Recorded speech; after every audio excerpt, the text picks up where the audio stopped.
From the headquarters of Telesur English in Quito, Ecuador, this is From the South, and I'm Carla González.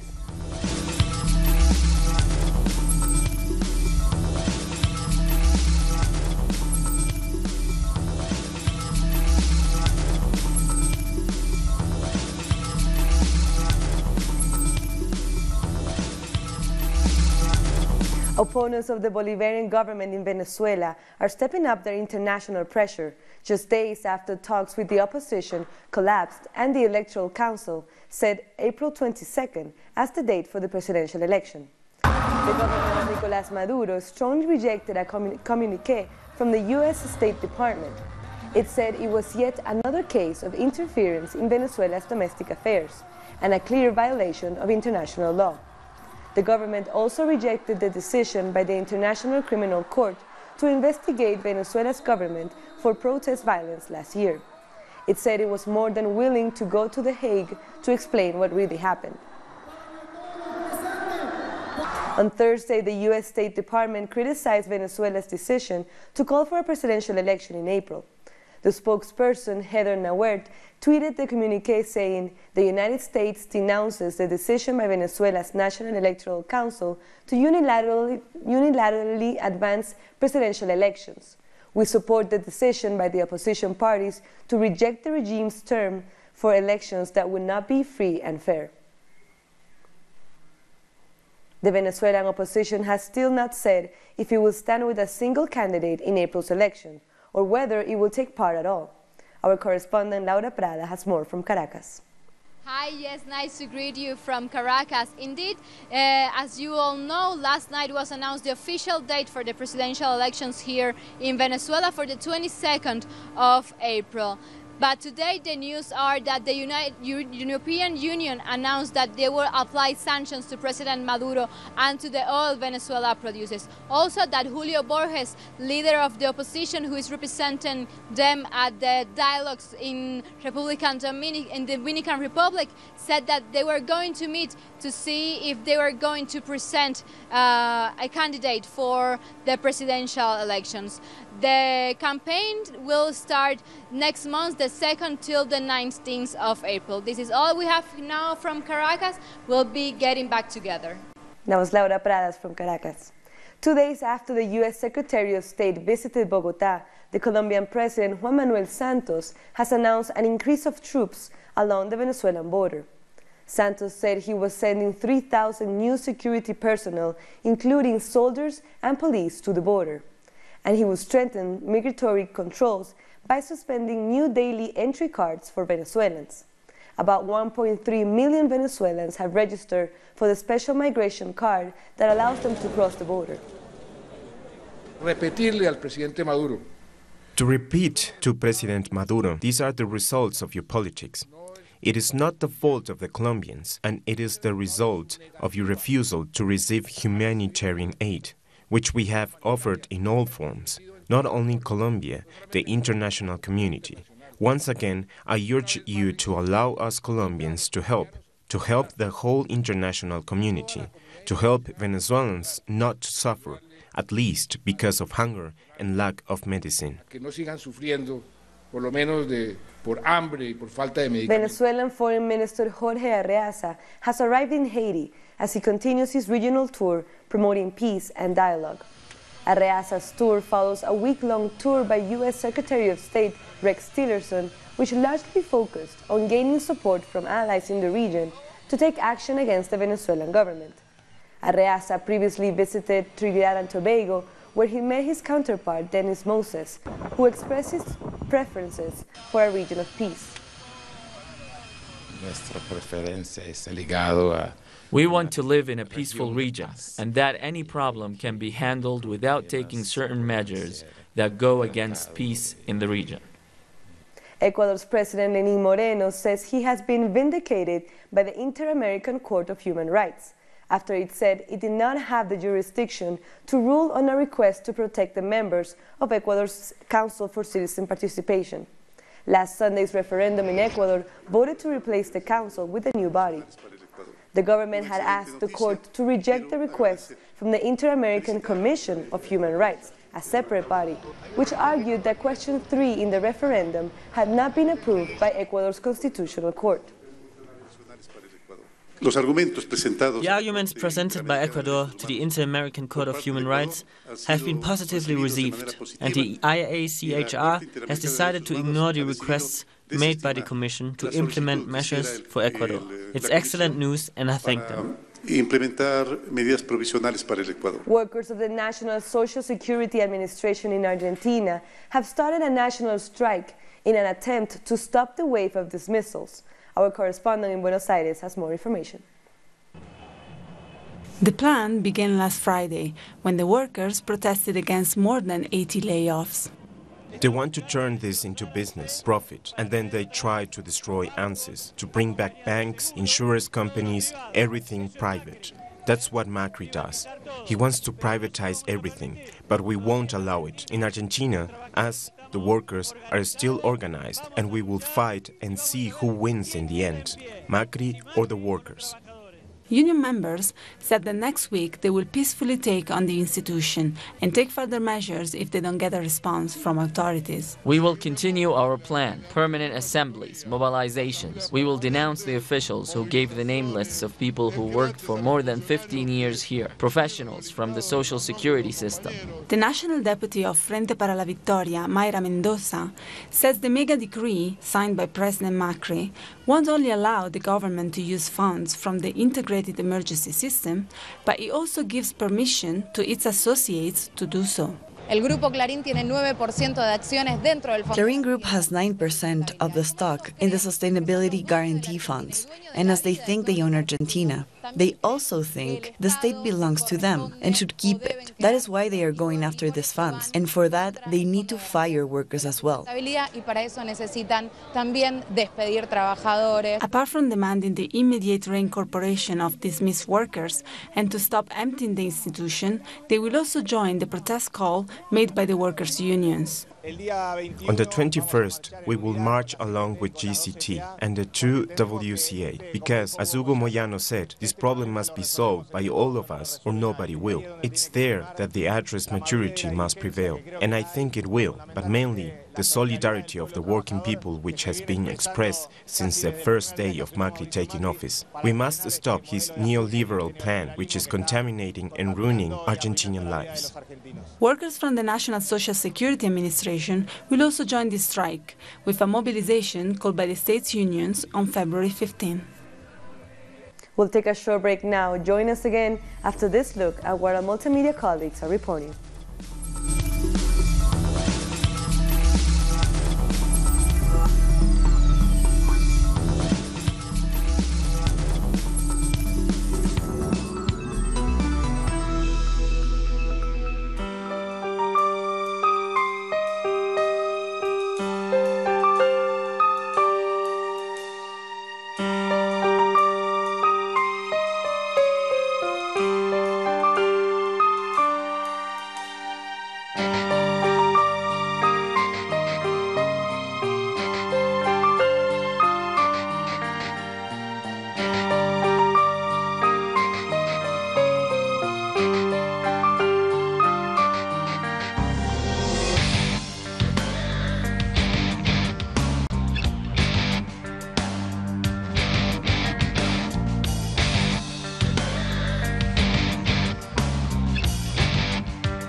Welcome back.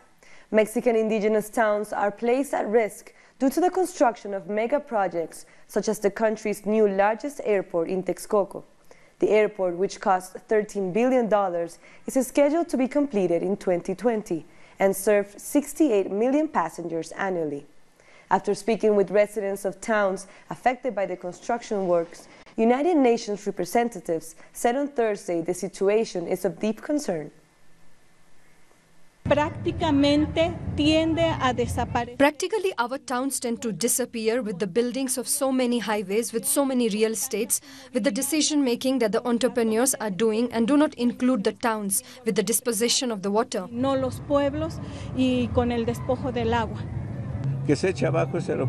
The construction of the airport should be stopped because, legally, something cannot be imposed when there is no consultation, when there is nothing that sustains it. Nothing more than the arrogance and the imposition and the dispossession that the Enrique Peña Nieto is doing. And still in Mexico, women are poised to be a major influence in this year's election. But they are still fighting for a seat at the political table. We have more in our next story. As Mexico prepares to celebrate the 65th anniversary of women's suffrage and their participation in electoral politics, women are still fighting and defending social causes. Hace unos años era inimaginable que I think that this is a real progress. A couple of years ago, it was unthinkable that women's causes could be backed by thousands and hundreds on the streets. I think these marches are crucial. Y yo creo que son fundamentales. Feminist organizations want to see changes for their efforts. They say that they should be reflected in the polls. I think that women need to fill up the seats at Congress and have laws that protect them approved. For example, around the country, we still have women jailed for having an abortion. Over 20 years ago, there was a push to increase the number of women in politics, but today there are still political parties in Mexico seemingly fighting this change. Hay otras fuerzas políticas que maquillan la equidad. Some political groups act like they support equality. They will nominate women for districts that they know they are losing, while men occupy the important positions. Del hombre, del varón. The coordinator for the National Regeneration Movement said that women's participation in the coming election is very important. The number of women that can share their experience in politics is a way of saying we can make it there. In general, we are less corrupt, more disciplined, we fight for our families and our surroundings. We believe women can have that decisive vote. For now, the candidate for the Together We Can Make History front is the only one that has talked about putting together an equal cabinet if he wins the election. We go to Peru, where people marched against sexual violence on Thursday after the recent rape and murder of an 11-year-old girl, Jimena Renace. Peruvians took to the streets in what has been called a march for justice, security, and peace for our children, to ask for stricter penalties for those found guilty of sexual assault. Jimena Renace was abducted outside her school, and her burnt remains were found the next day. We are motivated by this march, by the girl Jimena, who was kidnapped by someone mentally ill and taken to a place where she was raped by 3 men. Imagine where we are going in 2018. There's a controversy in Guatemala due to the government's intention to declare youth gangs known as maras as terrorist organizations. We have more in this next report. The recently appointed Minister of Interior in Guatemala, Enrique Degenhardt, has announced that he will promote reforms to the country's penal code so the youth gangs, known as maras, will be considered terrorist groups. The Human Rights Council of Guatemala considered this measure impossible because they say this has not worked positively in other countries like El Salvador and Honduras. The information that we have in the analysis is that these programs have failed. In other countries, it hasn't had the expected impact. On the contrary, this has made the situation worse. Terrorism is not a term that is in the citizens' vocabulary. Other social sectors consider that 2 measures should be taken regarding maras, a reactive policy and a preventive one. Otherwise, by declaring them terrorists, they're just capturing gang members, but there will be thousands enrolling behind them. until the state and the society do something about the social causes that lead the youth to become maras. I think we should empower ourselves to discuss these topics, about why this problem arises, and not only judge the people that at some point are doing criminal acts. Another social activist assures that the fact that the state wants to qualify youth gangs as terrorists is only to justify the criminalization of any group that protests. When they talk about maras, it's just a pretext so they can modify the penal code to limit people's freedom of speech and the right for human rights activists to protest in Guatemala. The lower house would have to make legal reforms to declare youth gangs or maras as terrorist groups. However, the civil society is pressuring the government so the youth is no longer being criminalized, but instead giving more opportunities to develop. More than 8,000 families in Bolivia have been affected by the heavy rains hitting the country. Our correspondent Freddy Morales has the latest from La Paz. The Ministry of Defense said that there are 8,224 families affected by the heavy rains that are hitting the country, a consequence of the meteorological phenomena known as La Niña. According to an official report, an emergency was declared in 20 municipalities, and 14 others were declared to be in a state of disaster. The government has declared a state of emergency because of the increase in rain across the country, causing floods and mudslides. Just yesterday, a mudslide in the Tiquipaya municipality, close to the city of Cochabamba, killed at least one person, and 3 are still missing. More than 100 houses were lost. Several affected families have moved to shelters built by the civil defense, although authorities have stressed that people should leave their houses and look for a safe place. The government promised to rebuild the houses that were lost and to help the victims. According to the Meteorological Service, rain will continue to hit the country until March. That was Freddy Morales from La Paz. The government of Nicaragua is looking to renew its Human Development Program for the next 3 years. The initiative has already had some success.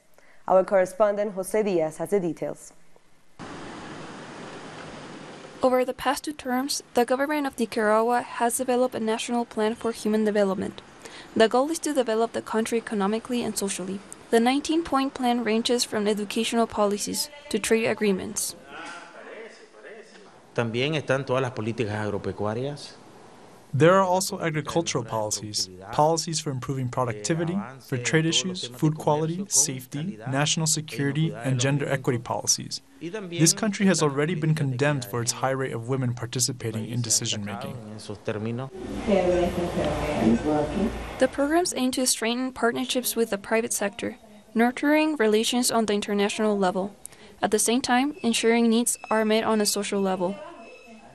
There are more enrollments in education, more medical assistance, and new hospitals. A new hospital has just been built at a cost of $90 million, which is the best public hospital in Central America today. We now have clinics in all neighborhoods of Managua, and even in the countryside. So far, the development plan is striking the right note and meeting the needs of Nicaraguan families. Alberto is one person who has benefited from the implementation of new policies. I have benefited thanks to God and thanks to the government. Everything has been marching forward in progress. We have got ahead because of this. The Human Development Plan is now in progress, and results will be evaluated across government departments.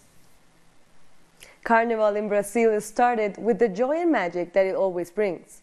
But this year there is a twist in the shape of a mass rally in defense of former President Lula da Silva. Our correspondent André Vieira tells us more in this next report. Carnival in Rio de Janeiro already started, actually since December. But this year it will have a special surprise with sectors who will defend Lula da Silva's right to be a presidential candidate. Let's remember that Lula was condemned in January, which would keep him out of the presidential elections in Brazil. Lula's lawyers denounced this as a judicial persecution because there is not enough proof to hand out that sentence. They will look for help in other courts. After last Monday's announcement of Lula's sentence, his lawyers have 10 days to receive the notification ratification, and then 2 more days to present their proposal. This is what happens with the defense. But there is also a defense movement on the streets. Today we will accompany these blogs of the carnival that brings so much joy and happiness as a way of dialogue with people who come out to enjoy this event. This carnival, apart from the joy and amusement, is also a way to protest. And today we will witness the defense of democracy, Lula's right to be a candidate, and to denounce that clear fact that Silva's situation is the continuation of the coup d'etat started with the arrival of de facto president Michel Temer. That was Andre Vieira from Rio de Janeiro. We'll take another short break. Join us after a look at what our multimedia team is reporting.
Welcome back.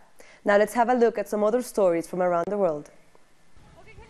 Pyeongchang Winter Olympics has begun with a dazzling ceremony in South Korea with dignitaries, athletes and fans from around the world. The ceremony for the 23rd Winter Olympics is taking place at an open-roof stadium with around 35,000 spectators. It is said to be one of the coldest opening ceremonies for the Games. It's the first time South Korea is hosting the Winter Olympics and second Olympics held in the country since the 1988 Summer Olympics in Seoul. The most powerful delegation from North Korea to visit the South since the Korean War has arrived to attend the opening ceremony of the Pyeongchang Winter Olympics. All eyes are on the North Korean leader Kim Jong-un's younger sister Kim Yo-jong. She, along with North Korea's nominal head of the state, Kim Yong-nam, will have lunch with South Korean President Moon Jae-in this Saturday. Earlier, the both sides decided to use a unified Korean flag for the Games. This sports diplomacy is seen by political commentators as an opportunity to improve the inter-Korean relations. South Koreans look forward to this development. So I came from far away to see them. Pyeongchang Winter Olympics is happening, so the North and the South Koreans are visiting each other, and it looks peaceful and better for us, isn't it? 47 Russian athletes lost last-hour bid to join their team in South Korea for the Winter Olympics after the Court of Arbitration for Sports rejected their appeal. The Russians had appealed their exclusion from the Games by the International Olympic Committee over the doping scandal from the 2014 Sochi Games, but the decision now puts an end to any hopes of a quick Olympic return. The Egyptian army has begun a major military operation in Sinai. Police and troops have been put on maximum alert for the combat. Security forces have for years battled an Islamic State insurgency in North Sinai that has killed hundreds of soldiers and police. The army announced the operation in a televised address to the country. This morning, law enforcement forces have started a plan to confront the terrorists and criminal elements in North and Central Sinai. Other areas around Egypt's delta and the desert western section of the Nile. The U.S. lawmakers have passed a budget bill covering government spending for the next 2 years. In a tight vote, the senators struggled to get it approved from the House of Representatives. The new budget has proposals of increased spending by $300 billion on domestic and military expenditure. The biggest workers' union in Germany has won the right to work 28 hours a week, along with a pay hike of 4%. Europe's largest industrial union, IG Metall, and the Employers' Federation have agreed to reduce working hours from 35 hours to 28 hours a week for 2 years. For now, the deal covers some 900,000 workers, and the union has been demanding an improved work-life balance to take care of their families better. And with this, we've come to the end of this morning news brief. These and many other stories, you can find them on our website at telesurtv.net/English. Be sure to follow us on social media, Facebook, Twitter, and Instagram. For Telesur English, I'm Carla Gonzalez. Thank you for watching.